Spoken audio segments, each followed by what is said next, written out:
আমরা এখন দাঁড়িয়ে আছি একটি ক্যাথল্যাব রুমের ভিতরে সিআরএমের সামনে।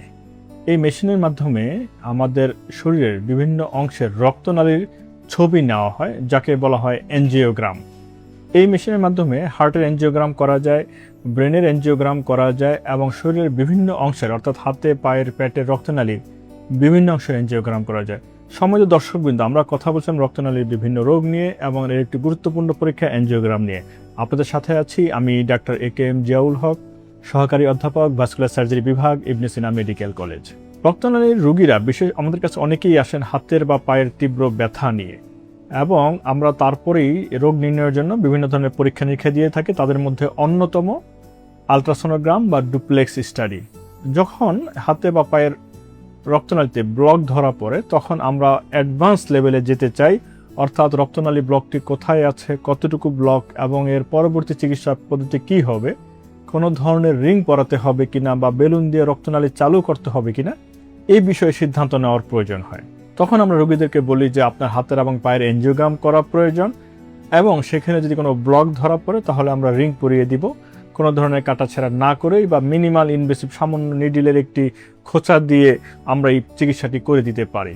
তখন রোগীরা আমাদের কাছে জানতে চান এনজিওগ্রাম কী জিনিস, এনজিওপ্লাস্টি কী জিনিস, কিংবা রিং পরানো আসলে কেমন ইত্যাদি। তাহলে তাদের জ্ঞাতার্থেই আজকের এই সচেতনতামূলক ভিডিও।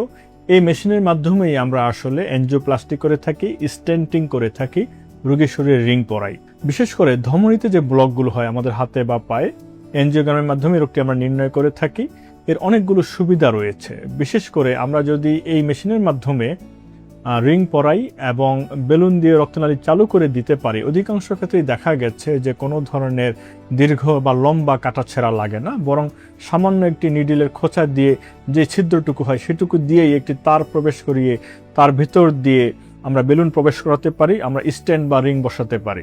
তাহলে বাইপাস অপারেশনের যে হাতের বা পায়ের দীর্ঘ একটি জায়গা, লম্বা একটি জায়গা কাটতে হয়, সেখানে অনেক ব্লিডিং হয়, সেখানে ইনফেকশন হওয়ার ঝুঁকি থাকে, সেখানে ড্রেসিং করতে হয়, সেলাই কাটাতে হয়, রোগীর মনে ভয় থাকে, আতঙ্ক লাগে, রক্ত দিতে হয় এক বা একাধিক ব্যাগ।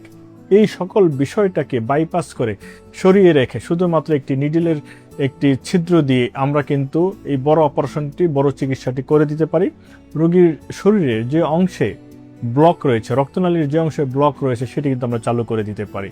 রোগী একদিন পরেই বাড়ি চলে যেতে পারেন এবং আরও কয়েকদিন, 3-4 দিন বা 5-6 দিন বাসায় বিশ্রাম নিয়েই কিন্তু তিনি চাইলে তিনি তার কর্মস্থলেও চলে যেতে পারেন।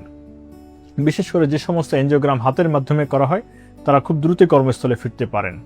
তাহলে এভাবে আমরা দেখতে পাচ্ছি যে আধুনিক প্রযুক্তির যে চিকিৎসা ব্যবস্থা রয়েছে পশ্চিমা বিশ্বে, সেটি এখন বাংলাদেশেও অ্যাভেলেবল। কিন্তু অনেক সময় সচেতনতার অভাবে বা তথ্যের অভাবে অনেক রোগী আতঙ্কিত থাকেন, ভয় পান, না জানি এটা কি, এবং কাটাছেঁড়া না করে চিকিৎসা করা হবে এই কথাটি বললেও অনেকে আসলে ভরসা পেতে চান না। তো তাদের জন্য আজকে এই সচেতনতামূলক ভিডিও।